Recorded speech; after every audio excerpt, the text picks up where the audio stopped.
Hello and welcome to Personality Profile. My name is Nana Ansakwao. Once again, I've ended up in a church. I haven't changed from a chief. I've not become a priest. But I'm here to talk to once upon a time a wizard. Somebody who engaged in sorcery at the age of 4 to 5. By 10, he was in drugs. By 13, he was guarding prostitutes and wielding guns, even forced to kill. But now he's preaching the gospel. He has a story to be told and probably retold. The story is amazing. It will boggle your mind. You want to know who I'm talking to? Stay tuned right after the break.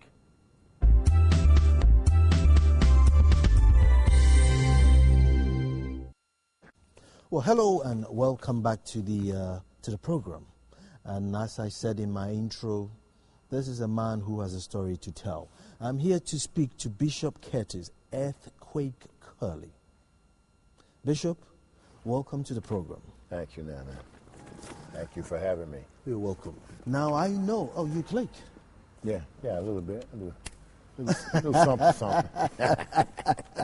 Now it's a very Ghanaian thing. So I think you would do your Ghanaian passport just by clicking. I mean, that's enough to earn you a Ghanaian passport. You know, Earthquake, because I've read through a bit and I knew you had a heavy punch, and therefore they gave you the nickname Earthquake. We'll get to your boxing career. But I am so intrigued, and I just want to start. You know, you're fourth generation, you were supposed to be fourth generation voodoo priest. Your father before him, his father before him were all voodoo priests. Mm-hmm. And so, you know, you were meant to be, you know, a voodoo priest. I know your father, how powerful was he with regards to voodoo? Well, he can do all kinds of stuff. I mean, anything that he wanted to do, he can do. He was also called a changeling. A changeling was something that can alter your appearance at will. And he operated what they called the men in blue, who always did their rituals, and they all wore blue clothes, light blue clothing. And he was very dangerous. And was he like a witch doctor or a wizard where if I had problems, I come and consult him to say, mm-hmm. you know, I have these issues and can you help me out? Mm-hmm. He can give you a charm, a fetish. He can give you anything you needed to make stuff go away.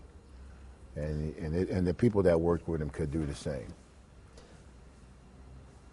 One thing that's really amazing is, you know, with all these voodoo charms that your father had, your mother, on the other hand, was a Pentecostal Christian. Right. You know, I know why your dad would want to marry your mom, but why would your mom want to go out with somebody with diverse beliefs? That's a good question. See, at first she didn't know that. He was coming to church. When the music would go on, he'd clap his hand, he would raise it, hand and dance around like anybody else. But my great uncle was the pastor of the church, and he saw that he wasn't who he said he was, and he told my mother not to get involved with him because he was evil and wicked. But my mother said, well, all my other friends had husbands or boyfriends, they open a car door for her and they're really polite and stuff like that. She said, I want a husband too. And my great uncle said, no, not that one. He's not a Christian. So he would go to her job, he would invite her out to dinner, and he just pretty much wooed her on in, and then he took her to Reno, Nevada, and they got married. And she didn't even know he was in secret what he was. I see. Now, during, so Mom said, Mom was rebellious, got involved with Dad, and then the pregnancy came. But your dad was very much against the pregnancy. Right. At one point, he didn't want any more children, and he tried to have me aborted. And the witch delegation in Brooklyn told him it was a mistake because I was the seventh child. Okay. And they wanted the seventh child, the witch's delegation, and my father stopped. After the first attempt, he didn't do it anymore. And then they told him that I'm chosen to work with Papa Doc Duvalier and to let me live. And that's how, that happened. How did your mom manage to keep the pregnancy? Because Dad was so much against it. Well, when they took her to see my father, he was very powerful. and he worked. He was responsible for all the Caucasian girls who went to college. And what he would do if they got pregnant while in college, my father would help them get rid of the baby. So he was connected with the abortionists. He was connected with the politicians. And so he knew how to a snap of a finger can get anything done. So he didn't have no problems with getting rid of me. Except my mother, the day that she told my wife and I the story, crying and telling us that she kicked, she stomped, she kicked, she screamed, she yelled. Even as they put her legs up in the stirrup, they put her legs up and went inside of me. She said she fought with all her might. And they said as the doctor was putting those instruments of destruction inside of her womb, she felt that there was some hands. She said, I felt the hands of God inside of me, protecting you inside of me, and they couldn't find you. And she said that's when the abortionist lady said, I know he's in there, I just can't find him. Wow. And so that's when my father told her, get off the table and to come home. And you're going to go ahead. And then the witches in Brooklyn, what have you, told him, he said, you're making a mistake, because he used to work with Papa Doc Duvalier. And that's my mother told me the whole story. From your childhood, Dad was a bit abusive towards you. Yes, sir. Why would he do that? I mean, you were his son and the last son, and you're supposed to be the one that you play football with and everything. So why was he abusive towards you? I don't know. He was just a mean person all the way around. He was just mean. He had a bad temper and a very deep voice, and he just didn't like me for some reason. I don't know what it was.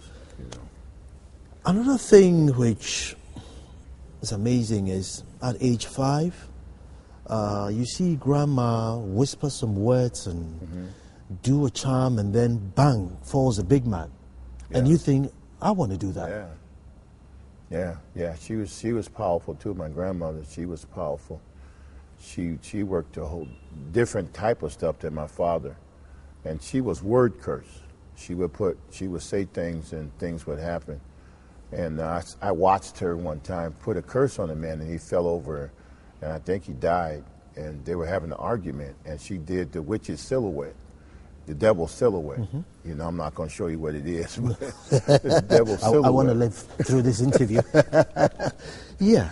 She did the devil's silhouette to him, and I guess he had a heart attack right in front of him, and he fell over. And when I was looking at that, I said, wow, that's power.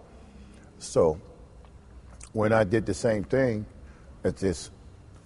everything started swirling around me, and all of these entities came inside of me. And that night, this big green thing, it was about 7 feet tall and had wings and everything. And I was trying to hide from this thing, and it came in the house, and he stepped on my arm, and he pinched my arm so I couldn't move, and told me, welcome to witchcraft. And from then on, I was in. Wow. Yeah. Wow. So God got me out. That's a very early age. Yeah. Did you know at the time that you were not like your other friends, that you were? Oh yeah. I knew a lot of stuff, because the spiritual realm that they welcomed me into, all of them start teaching you everything that's involved with that realm. They start training you, so you're different. You know. Were you aware that your friends, or did your friends know you were different, or you could just play football with them like anybody else? Yeah, they call me crazy. They say he's crazy and he can do things, and like the police dogs. I can go to the police dog, the canine dogs, those vicious ones, and I could do certain things with my hand, and they would cower down. I can all kinds of crazy things. They didn't know I was practicing witchcraft on the animal, because they didn't know. But I knew how to do certain things because of my dad and the witches were teaching me. Was it good? Was it a good feeling, knowing that I have these extra powers and I can calm the dogs down and I can bring a man down if I needed to? It must have been a good feeling at the time. As a child, yeah. You could control things, the weather. You can send spirits out to your enemies and destroy them just by sending them. that made you feel pretty good because nobody would bother you. Nobody would bother you. And they said, don't mess with him because he can get you. Yeah, it made you feel like you had a lot of power. Bishop, most children's, at a very young age, your mom or your dad will come home with a physics teacher, a math teacher, a music teacher. Teach my son to play piano. But not your dad. He brings a witch home to say, teach my son witchcraft. Right, he brought a madam from Brooklyn who was very high up in voodoo that worked with Papa Doc Duvalier into the house, and my mother had no choice. What Duvalier? What's the name? Papa Doc Duvalier. He was the president of Haiti. Okay. And he practiced witchcraft, and he did a lot of bad stuff. And my father worked with him. Okay. And so the witch moves into the house? Mm-hmm. Where's your mom? My mom's there, but my mom only, he gave, my dad gave the witch my room. So the witch and I, we shared the same room. We didn't sleep together or anything. I was a little kid. She was a grown lady. Yeah. But she set all of her paraphernalia in my room, and which made my room like Harry Potter. Things was happening in that you don't see in the regular houses. But your Pentecostal Christian mom, who's very prayerful, did she live in the same house? She lived in the same house, but she had no control over that room. She couldn't come in there. Because Dad won't let her? He was soccer, yeah. Why didn't she leave the marriage? Because I had other brothers and sisters, and she said, I'm only staying here because of my children. If I leave my children in the hands of this woman, they all would be messed up. Because she was only after me. She didn't want the rest of my brothers and sisters. She was only after. She was sent from Port-au-Prince to get me, to take me back to Port-au-Prince. Was anybody in the family rebellious to say, look, enough of this. Our little brother is going through too much, and Daddy is the head, Daddy's instigating all this. We need to either get this man out or save little brother, or what was the atmosphere in the house? The atmosphere was, we got to help him. So when my brother Robert, he tried to stop it, the torment, and my father would make me eat trash out of the trash can. Wow. That's like a normal thing to eat trash for punishment. Had to put my head over the trash can and eat the trash out for punishment, or he would take his belt buckle and crack me in the head with it, or something like that. So my brother Robert, he decided enough was enough. So he said, you're not going to beat him no more. That's it. You ain't beating him no more. And my father pulled out his switchblade and he cut my brother in the stomach, and my brother's guts came out. He had to hold his guts in like this, and we had to take him to the hospital, and the doctor sewed his stomach, put his guts back in. He said, this is my house. And so my father didn't care. If you rose up against him, you became his enemy, and he would kill. He tried to kill him by cutting his stomach. He cut him wide open. So he had to run, and he told me, run for your life. Wow. So they tried, but he was just too big and too powerful. So Dad and our new witch mistress now decide to steal you and take you to Port-au-Prince. Right. Mom steps in to stop it. Right. Now there's a very powerful man who's slashed his son, and there's your mom, meek and prayerful. How was she able to stop the two of you, or the two of them, from taking you? Well, when she grabbed my arm that day, they were going to take me to Port-au-Prince. My father told her that this is his child, and the witch said, this is my child now. You cannot have him. He doesn't belong to you. And so my father again beat my mother, hit her in the mouth, and knocked her on the ground. And while she was down there, he said, come on, boy, let's go. And when he said, come on, he looked this way. He saw something in the ceiling, and I looked, and I didn't see anything, but the madam saw it, and they got so scared. They were tormented, like scared, and they let my hand go, and they ran out the door. Wow. And I haven't seen the madam since. Wow. I don't know what they saw. I know God sent something, because they were the power of the community. So it had to be something stronger than them to get them to be terrified like that. By that time, had you learned more from the madam than you had at 5 years old? Had you had new tricks or new charms? Oh yeah, at least 100 different things. Wow. Amdusias, Asmodai, Pilodoxy. Pilodoxy has to do with money. It's the same thing as mammon. Jesus said you can't serve God and mammon. Well, Philadoxy is a spirit that you can send out to bring you money in and things like that there. And so she was teaching me one after another, the sexual thing, or Zule and stuff like that. She was teaching me all kinds of stuff because I wasn't a child. I was 5, but I wasn't a child. My mind was like an adult. Let's fast forward to between age 10 and 13.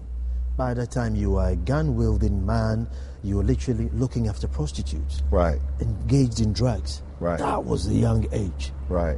I used to work for a pimp. Here's the reason why I got hired to work for the pimp when I was 13, is because there was some guys that would take they hated prostitutes, and so they would take the prostitutes and they would cut them up in a lot of pieces and they put them in plastic bags and set them on the highway. Wow.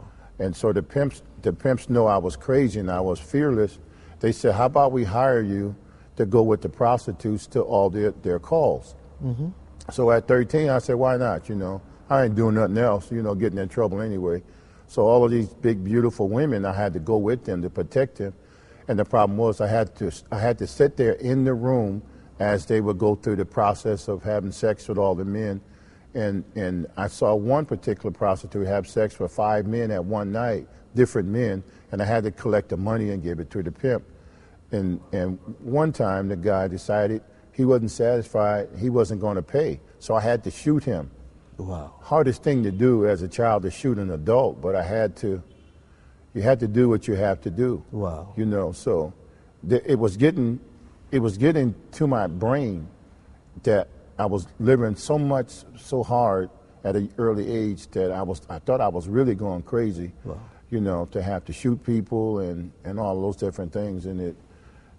But I appreciate my mom because she would always tell me, she said, "Someday you're going to preach the gospel of Jesus Christ." She had faith. She would say that. Sometimes with blood in her mouth, from being hit in the mouth, she would say, "You're going to preach the gospel." I didn't know how. I knew what God was going to do with me. I said, "What are you going to do with me? I'm not any good," but it worked.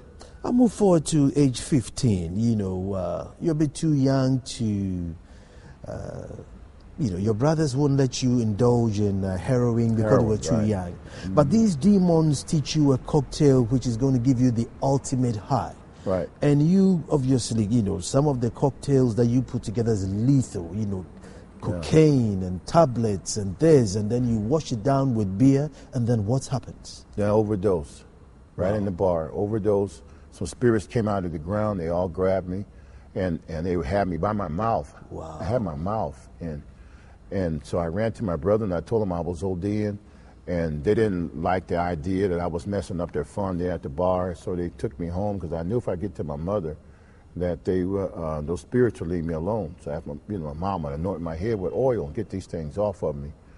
And on the way up the hill, mm-hmm.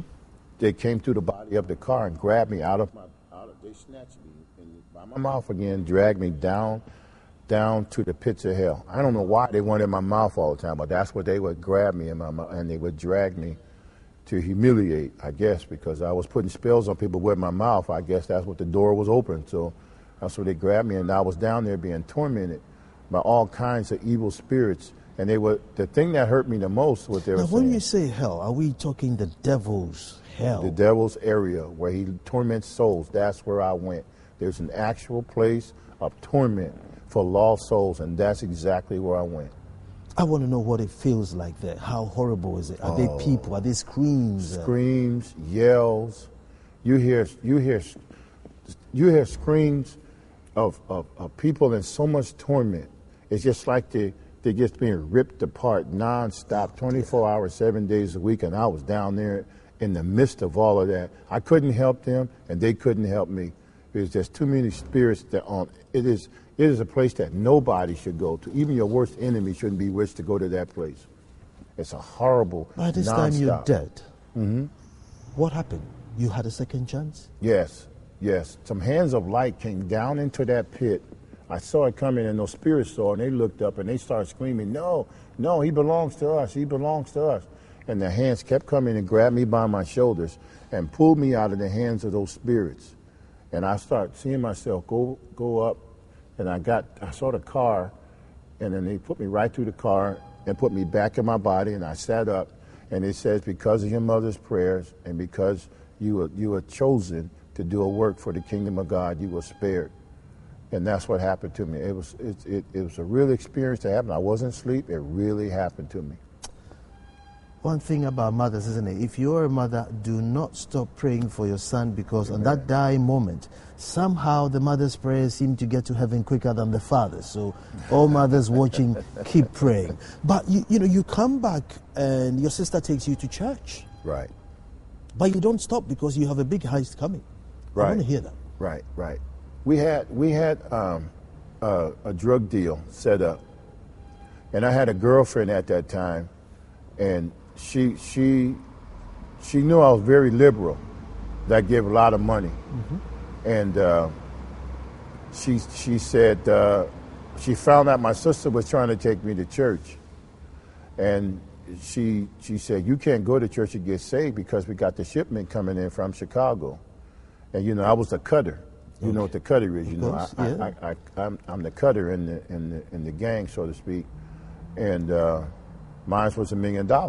My portion was $1 million. $1 million? Yeah, 15. Yeah. Wow. Because I was making $300 a day at 10 years old, so I was already used to money. It was no problem. I was dealing in the gambling world for my father.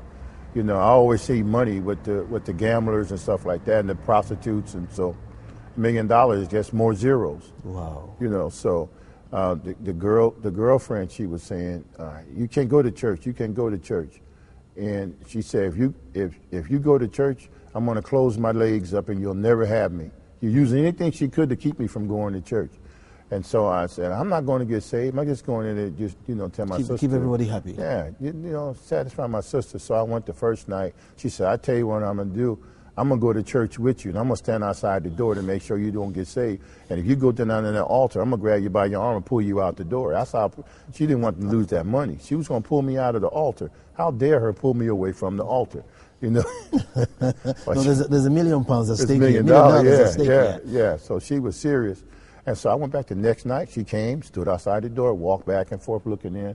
The third night, the pastor, he saw me back there, and he said, young man, come down here. God's got a new life for you. He called you in the church? Yeah. Of all the congregation? All the people. And I didn't know who the people were in the church because I thought everybody Christian was lame and, just a bunch of nothings in the church, easy pickings. So I didn't want to go around that crowd. Before you continue, you'd been to hell and back, and your sister is taking you to church. Most people, that would have been a turning point to say, you know what, this is my second lease, of life, and let me just take it. But somehow, I know $1 million would change everybody's mind, but somehow, why didn't you change then? Why were you still in limbo? Because of the money. Because of the money. And my girlfriend. She was like up in my face and telling me you can't miss this opportunity. And the second reason was I was dealing with this Italian group, if you understand what I'm saying. Yeah, mafioso. Yeah, I was dealing with them, and they don't play with you, So I got that in my mind. My older brothers, my girlfriend, the money, the $1 million. I'm the cutter. Now I'm the cutter now. Yeah. They don't cut it like I do. So I know how to stretch it to get all the money out of it. So I'm a very, very important part of this whole thing. So they need you to be in the group. And I always kept my word. When I said I was going to do something, I did it. And so they was taking, the girlfriend saying, you gave your word, you this, that, and another. You can't go to that church because it's going to mess up everything. Wow. But God had a bigger plan for me. Anyway, so the pastor calls you out of the congregation. Yes, sir. Yeah, he called me out. He told me to come down to the front. So when I went down to the front, he started telling me, he says, you used to do drugs, you used to do sorcery, you used to be in gangs. And then he started telling me my whole life story. He knew it. I never met this man before. I didn't know anything about him. Could your sister have told him? No, she didn't tell him anything. Later on I asked her, did you tell that preacher all my business? Did you tell her? She said, I didn't say nothing to him. I just invited you to come to church. I didn't know he knew all of that about our family and stuff. And then I didn't know this, I didn't know who told him, but God told him. And he said, God said he loves you and he wants to save you. Wow. And fill you with his spirit. you know, and at the altar, I'm hearing God telling me He loved me, He loved me. That's a holy, wait a minute, God. I started talking to God. I said, wait a minute. I will give myself to you, but you're going to have to use me more than the devil's using me, because you know how he used me. If you can do better than him, leave me where I am. And that's what God showed me, this vision of me traveling the world, ministering. He showed me right there at the altar. He said, I'll do more for you. And he said, I'll set you free from the devil. He'll never be able to have control over you again. And on December 15th, 1971, I threw my hands up. I said, well, we got a deal. And I've been saved, filled with the Spirit of God ever since. Wow, what a story. Age 4 into voodoo, 10, 13, pimping prostitute. He had the gun. By 15, he was the main cutter. The Italians won't let him go. What next? How did his mom get courage all this time and not give up? Stay tuned, we're coming back.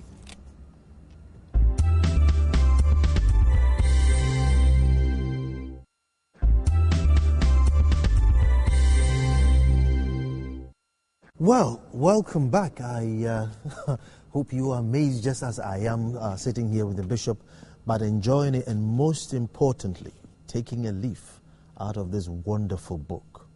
You see, like I said, at age 4, 5, it's too young for any child to indulge in spiritualism and voodooism, but he was there. 10 and 13, pimping prostitutes. 15, dealing in big-time drugs. Talking about $1 million in cut. That's big heist by all standards. And then eventually comes to church and gets saved. But I just want to find out, Bishop, how did your mom get courage to stand by? Because I would give up on any child of mine. I mean, it's enough. You know, go to God, let Him deal with your issues. Because she'd been beaten by your dad. You know, she'd been forced to go through an abortion, which she resisted.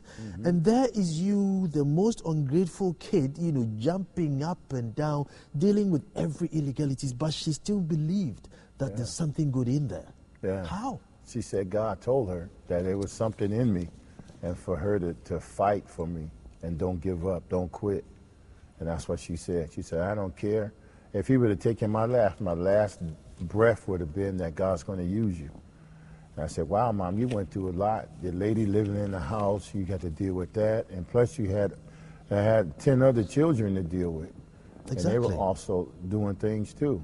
You know, my brother shooting heroin. My sister was part of the Black Panther Party, you know, with all of this stuff. Black Power business. My sister carried a shotgun. My sister was bad. She was really bad. She had a sawed-off shotgun, and she was dangerous. And my other sister was in New York and modeling, and it was a mess, you know. And not my whole entire family is still not a Christian. We still have a sister who's a madam. Okay. She's a New York madam right now. We're still praying for her because she still does the Haitian arts, so to speak. I see. But out of the rest of us, you know, that have got saved, became Christians and what have you. So my mother had a big task ahead of her. Wow. She said, I won't give up. I won't quit. And she's 87 years old now, still praying for me. And she still ministers the gospel in Tucson, Arizona. My goodness, that is a hero. And I wish she was here. I would want to have her on Personality Profile. She would have a story to tell. I mean, this one story, and she has 10 kids, so she's got 10 of these stories to tell. That's right. Good luck to you, Mom. Now, I want to go back. So at which point do you see yourself boxing, in the boxing career? Is it after you saved, or was it before you were saved? Yeah, before I was saved, I was doing a bare knuckle fight. As you can see, my knuckles. Yeah, bare knuckles. And I had like 200 fights, bare knuckles. We were the original Fight Club. You know this movie with Brad Pitt? Yeah, we were the ones that started the Fight Club. We actually started it, and they saw they could make more money in it and what have you, and they started doing it, getting bigger bets and stuff. But we started. I mean, not the original, because it started way back in the 1800s. But we started it fresh on the East Coast. Okay. Did you, after you got saved, did you continue to fight? Yeah, when I got saved, here's the thing. When I got saved, the pastor said all sports are illegal. Football, basketball, baseball. He said, if you're an athlete, you're going to hell. So I had to deal with Stigma. that for a while, yeah. So what I would do, I would go to the gym in secret, and I wouldn't tell any other pastoral staff that I was back training and stuff like that. And then I moved from that state. I moved to California right in time for the '84 Olympics, and I made it to the '84 Olympics, super heavyweight squad. I made it. It was myself, Henry Tillman, and somebody you might know named Mike Tyson. Sure. Yeah, Sure. Mike Tyson and I, which we're still friends now. You know, he and I, well, he wasn't super heavy. He was regular heavy. Okay. So we didn't have the competition with each other because I was too big. Of you know, course. he was a smaller size. But I made it to that point, and I got robbed. I got robbed by some guys, and caused me to miss the team by this much, '84 Olympic team. And so I decided to turn pro. Okay. I turned pro, and I got with Don King, you know, the guy with King, the hair and stuff. I got one. He was my manager, and Joe Jackson, Michael Jackson's father. He was my co-manager. Okay. You know, Joe Jackson was still got a relationship with them. I don't see him as often, but you know, they were my managers, so I was doing pretty good. And Tyson also was with Don King. And so you were Christian. I mean, you were in your boxing. Okay. I was a Christian. But all above board now. All about God, 100%. And trying to minister. Actually, I was the resident preacher for all the boxers, like a chaplain for all the heavyweight fighters and stuff like that. I became the chaplain for the fighters, and that's how I stayed in it. And in 1986, I had a head-on car accident, which caused me to be damaged in my neck, which I had to reconstruct my neck, so I had to take off for a few years.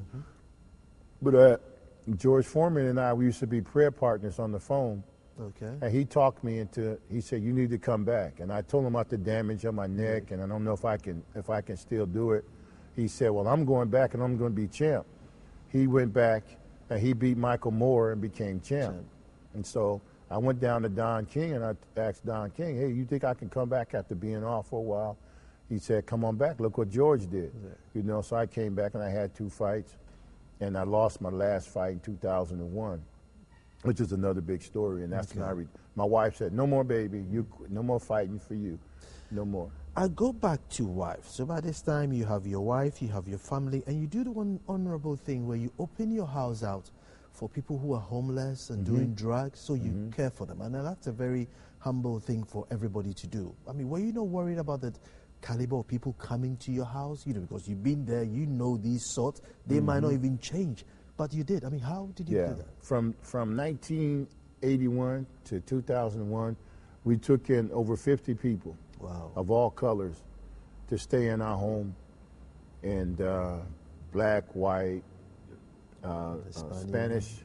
We took them all in our house, and we fed them and helped them get on their feet.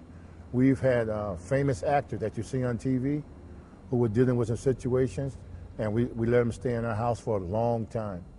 We had a famous magazine writer. His daughter came.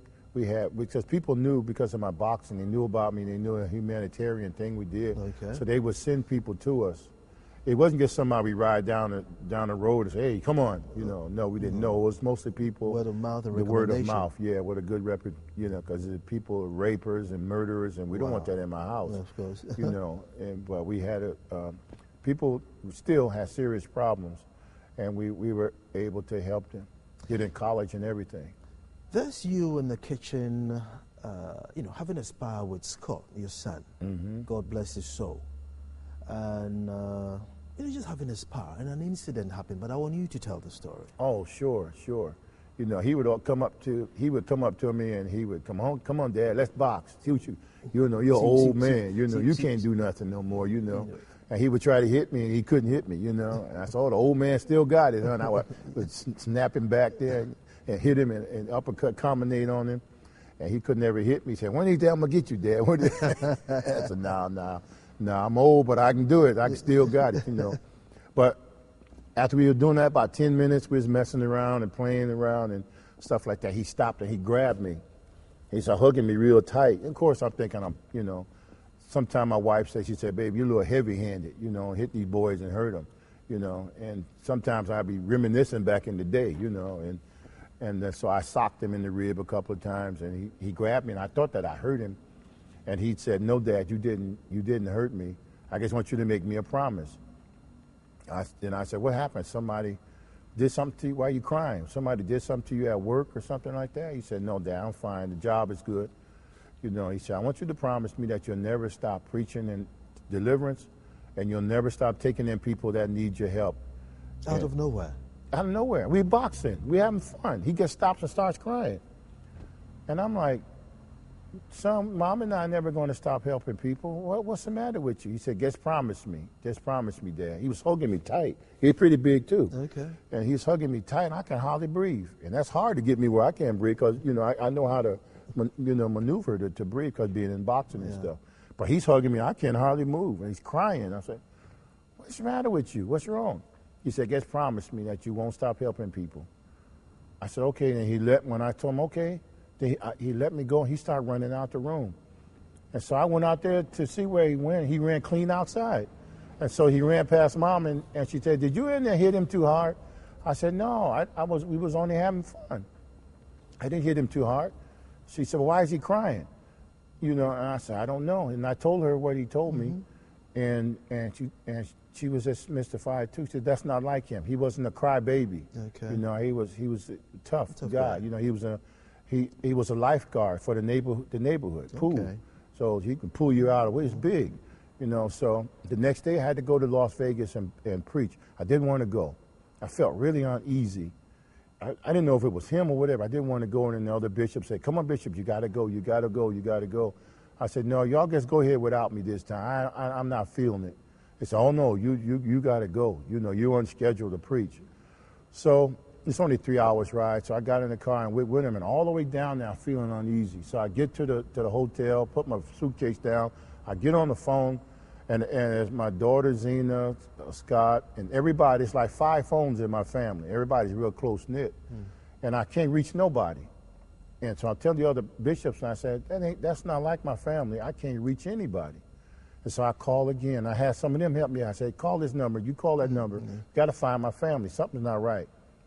And finally, about a couple of hours or so, my wife called me, and she said, "Baby, I got bad news. And she was crying, so I got bad news. "What's the matter, babe? What's the matter?" She says, "Scott was carjacked, and he's dead. They murdered him." Oh, dear. That was the very next day. He made me promise not to ever stop helping people and not to stop preaching deliverance. It's like he knew. Right. Like God was going to take him. Yeah, he was the greatest son, man. He was the greatest son. I would sometimes test him and his brother. I would drive down the street because we help pick up stuff off the street to give it to people that need it. And I would say, "Scott, look at that chair over there. Somebody can use that chair." And he would say, "Oh, Dad, I don't want to jump out here picking up no chair." But he would jump out, he'd pick it up, and he would put it on top of the car. We run and wrap it. He was something, you know. And for him to be gone, to be murdered by the very same people we were helping. And he told them, he said, "I'm the bishop's son." And they still shot him point blank in the chest, took his car, took his jacket. And days later, after the funeral and everything, God spoke to me, said, "Take some food to that family." Wow. Take some food and some toiletries and some money. Put it in a bag. Take it. And my wife said, "Where are you going to groceries and stuff?" I said, "God told me to take it to the Same same people that killed Scott." You know, and my oldest daughter, she said, "Daddy, I'll never do it. I'll never forgive them." I said, "You got to forgive.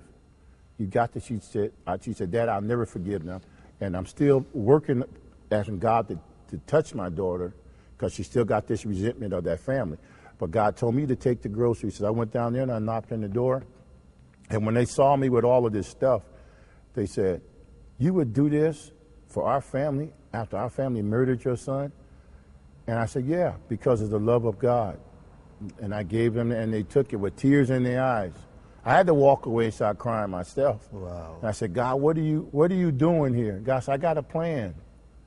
I got a plan for you." Bishop, I'll move forward again. Yes, sir. Because you're a walking time bomb. You're harboring an illness which anytime God sees fit or, can take you away like that. You still have courage and you find out you have a tumor and you're on operation table, and once again you have another out-of-body experience. Right, brain aneurysm, and that caused me to die. Working on my chest, and they put me in intensive care, and that's when I go into paradise. Wow. And I could hear the doctors working on me, but I couldn't do nothing. I was just gone. And now I want you to tell us, you're now in paradise. Mm-hmm. Been to hell and back. Now you are in paradise. Mm-hmm. It must be different. Yeah, it was awesome. When I first realized I was going to be with the Lord, I was standing next to this angel. He was big, and he had his hair, and every time he moved his head, little drops of gold flakes would come off his hair and his wings. Perfection. Yeah, it was awesome. And he said, walk around. So I started to walk around, but I saw the grass, and each blade of grass had a diamond or emblem inside of the grass. And it was so beautiful. And I saw flowers. Oh, I've been all over this world. I've never seen flowers like this. And I hear the angels singing. It was this choir here in Accra, they're awesome. But to hear the choir there, it's not only go in your ear, but it like penetrates your whole being. It was just awesome. And I saw some of the body of Christ. Where you see, you meet up with someone special. Yeah. I'm walking around. I'm seeing all of these beautiful mansions. And I look on the other side of this river. It was coming from this solid gold building. It was a solid gold, a whole lot of bling. A giant piece of bling, bigger than you fit on your finger, building, and a river coming out of it. Looked like liquid diamonds, the way it moved. And I looked on the other side of the river, and there was Scott. Wow. Hallelujah. That was my son. And he said, Dad. He recognized you? Yeah. He said, Dad. I said, Scott. And that's why I wanted to get on the other side of the river and just give him a hug. He looked good. He said, Dad, you and Mom didn't even tell us. You didn't tell me the whole story about this place, Dad. Oh, I get excited when I think about seeing him. Wow. Were you able to cross the river? No. I asked him, I said, where's the boat? Because, in my mind, I can't, in natural, I can't swim. So I'm thinking, I can't swim there either. I just wanted to get a boat. And he said, there's no boat coming for you. I said, how about the inner tube? He said, there's nothing. You got to go back and finish the work that you promised. He said, then when you finish, you can come back here. And then God took me away from him, gently moved me back to where the big angel was, and then he showed me some other things that was there in paradise. You saw 3 groups of children. Yes, sir. First group, second group, third group. Yes. Just briefly walk us through these groups. Sure. And when I was walking back towards the angel, I looked and I saw some children playing, because I love children. Mm-hmm. So I saw them playing, so many different colors and cultures and everything. And I saw them playing, and I wanted to go over there and get playing, because 2 months before I had the brain aneurysm, my nephew Gary was hit by a car. He was dragged down the street and he was killed. So I knew Gary was, he was 10 years old. I knew Gary was there. I didn't see him, but I wanted to get over there and investigate, see where he was. But then God spoke to me, and he said, you see those children there? And I said, yes, Lord. Who are those children? He said, those are the children that was killed in wars, that was hurt, that was sodomized and murdered. And he said, they will never be hurt again. They're in my hands, and no one will ever hurt them again. Wow. Then I saw another group.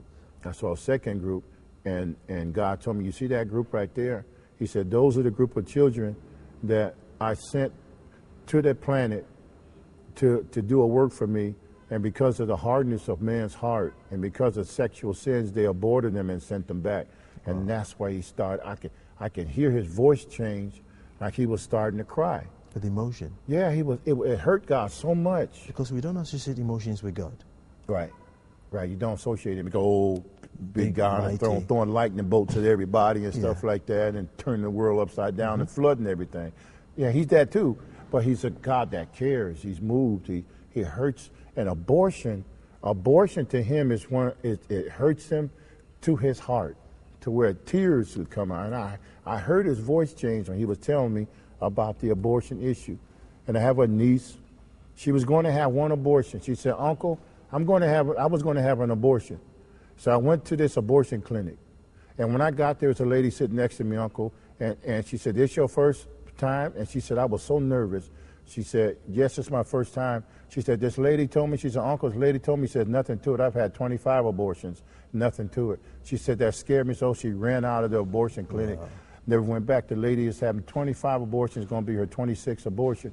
See, and that hurts God when people do that. And then he showed me another group of children. By this time, I really didn't. I said, "God, you don't have to show me anything else." He said, "No, you have to see this. This is very important to me." I said, "Yes, Lord, I'll see it. I'm seeing everything else on the planet. Why not? One more not going to hurt." So he said, "You see this group of children running here?" I said, "Yes, Lord." He said, "These are the children I sent to churches and so-called Christians who did not believe that I can provide for another mouth to feed, listened to TV and the radio, and they went and they secretly went and had abortions. And then it really seemed like he was going to cry because people didn't trust him to take care of baby, didn't trust him." And he showed me a vision of a pastor who took his daughter and his wife. His daughter got pregnant out of wedlock. His wife had two babies, and he aborted them two. Then he worked on his daughter. And God showed him a pastor in the Midwest he's the actual pastor who's doing this. And he said it hurts him how the church is getting like the world, especially in America. And so I went to a conference in Tennessee, and there were 50,000 people there, and I was up with the ministers looking down at the whole thing. And a minister got up and he said, "I got to confess." He said, "I got to confess. That same man that God showed me, the same man God showed me," he said, "I took my daughters and my wife and had abortion." This is years later when when I saw this. Yeah. And he said, "I'm not the only one that had abortion since they've been in the church." He said, "If that's you," he said, "come down here and meet me at the altar." And out of 50,000 people, they estimated 19,000 people was at the altar. And I saw it myself. They estimated 19,000 had abortions and had secretly done it. And this is where God was upset. And he said, "I'm sending you back here. I'm sending you back to the earth."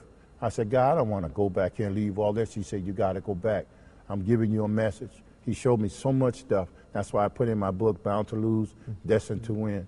He showed me there's going to be a big flood in Louisiana where 1,000 people were going to be drowned. And then before it happened, God told me, and I put it in the book, and exactly what happened with Katrina there in Louisiana. He showed me a lot of stuff. And it's, I can just talk all day about the Lord. I know, but I think if you're anybody who have any connection with God whatsoever, be you Muslim, Christian, wherever you are, I think the message is that abortion is an absolute no-no. Since you don't create life, you do not end life. Amen. And once that baby comes to earth, somehow the good Lord will look after that child. Yes. And I'm hoping that someone watching this interview will change your mindset. You do not think of abortion. I mean, I'm amazed. But I want to take you back to your early days. There's one thing that you find that there were certain people that when you send spirits to go and harm, they come back and say, "No, I can't harm them." Right. The Davis brothers. Yeah. We used to do drugs, and there was one of my neighbors. They lived about half a block away. And we used to get high, mess around in the streets and stuff like that. And I thought we was all cool, And then there was a big tent revival downtown. And they went and never thought they would become a Christian. And whoever the preacher was, I don't know who he was, but he preached and they came forward and got saved. I mean, really saved. Okay, so I'm like, when I found out about it, I was upset because there was only a few people that would deal with me. That would hang with me. Everybody else was afraid, but those two guys, they were afraid, but those two guys weren't. They didn't care about my background. They was my friend, and when they got saved, I felt abandoned. Yeah. I felt abandoned, so now I want revenge. I want revenge for them leaving me and going to this Jesus thing, because I didn't know anything about Jesus or anything, nothing like that. To me, Jesus was the enemy. He was the enemy, a goody two-shoe. That's why he was looked at in where I come from. Okay. Jesus was bad. He was the enemy.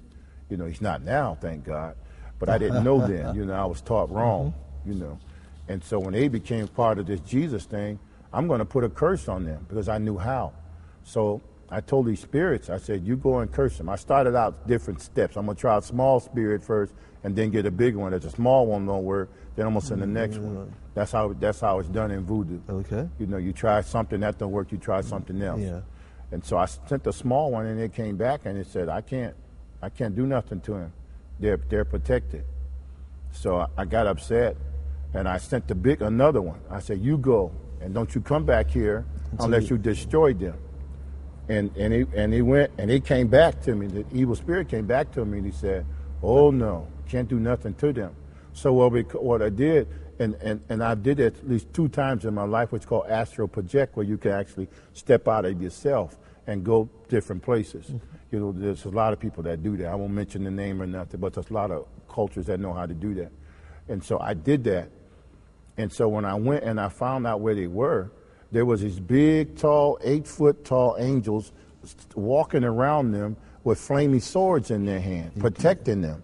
And I went and I saw how big these things were. I wasn't using nothing that big in witchcraft, nothing that powerful. You know, mine were a little bit, now my father was different, but I don't even think my father could do nothing with them. Wow. I don't think anybody in Haiti, Papa Doc couldn't do nothing with them. You know, and when I came back to myself, I said, wow. They got something that's bigger than I've ever seen.